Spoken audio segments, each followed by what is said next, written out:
everyone, my name is Mehek. Welcome back to my channel. I hope you guys are all fine, and like always I also hope that you guys are reading.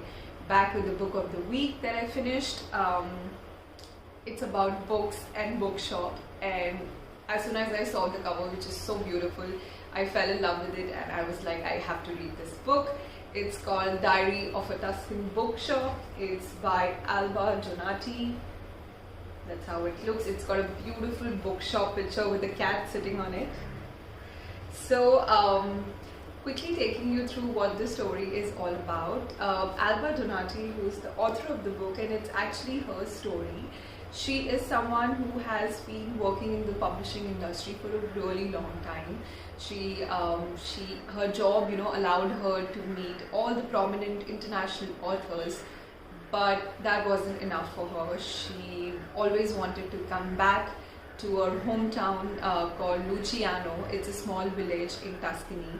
She always wanted to come back there and open a bookshop, and she exactly did that.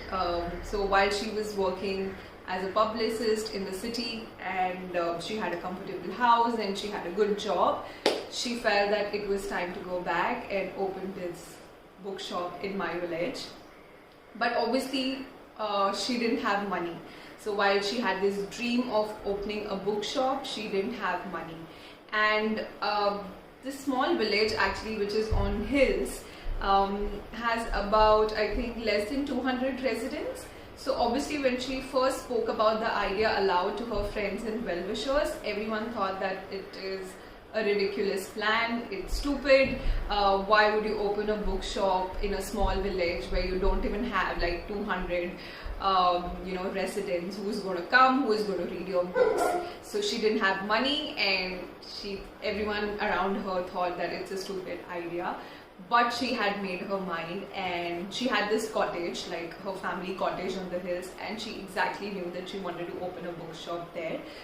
Now about the money thing. So while she was considering how she can get the money to open the bookshop, she comes across this concept called as crowdfunding. That's what she did. She went and posted an ad or a message on Facebook, sharing her vision or sharing her dream, and sharing this picture of the cottage, and just telling people that she wants to open a bookshop and why she wants to open the bookshop. And the next thing you know, that people just started contributing money from all over the world, and that's how she got her bookshop open and running. And the next thing you know, the book becomes like a refugee place or a safe place or a happy place for the entire community around. The villagers come, and the residents of the village, they come and they help Alba in volunteering and just being around the bookshop. You have soon, because I think in 2020, so this is an actual story, the author had actually gone back to a small town and opened this bookshop. So in 2020, I think the book was also listed under the top 20 beautiful bookstores in Europe. So that actually happened. And so this soon the bookshop was all over the news, and the entire community came together and was looking after it. Readers from all over the place, not just from the town, but from Italy, who were traveling or who were staying around, were coming and visiting the bookstore. And because they always knew that Alba is going to welcome them with a cup of tea, because Alba always believes that a bookstore needs to have tea, needs to serve tea to the visitors, and I think I completely agree to that. And they also believe that because of the perfect or the vast knowledge that Alba has about books, they are going to walk out with the perfect read or the perfect book. Now, while everything is going nice for Alba, soon, I think in 2020, there is a fire in the bookshop, and the bookshop is burned down. But her luck is so good, and I was like, oh my god, this sounds really idealistic. First she wanted to open a bookstore, and she got this fund to open it. And now when the bookstore catches fire, again with the help of the community and crowdfunding, she's able to open the bookstore again. And a huge help from a very kind owner. So there's this girl mentioned in the book who is on her way her mother recently passed, and she has these 8 boxes of books that she is on her way to donate to an antique shop. And I think she's in a cafe or somewhere, and she comes across the newspaper which talks about the fire and the bookshop, and she changes her mind, and she drives to Luciano, to Alba, and she actually donates all the boxes of books to Alba. And not only that, her mother had left her some money. She also donates that money to Alba, saying that, you know, my mother would have wanted me to do that, because she always said that you should help the people in need, and which I thought was so kind and beautiful. And then with her help and the community help, villages, people coming together, cleaning the bookstore, donating books, etc. Again, her bookshop is all alive and running again. And that's when Alba highlights the importance of having community around. So yeah, that is pretty much what the book is all about. It's actually a memoir. So every chapter is like a journal entry wherein Alba is talking about her day.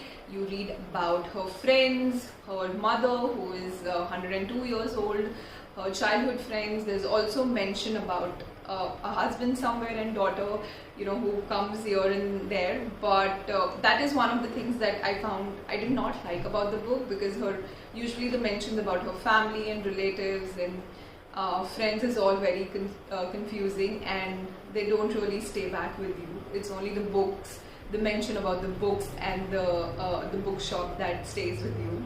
What I also enjoyed is that every journal entry of Alba ends with a book, the order for the day. So if I can show you, because she also has an online shop running.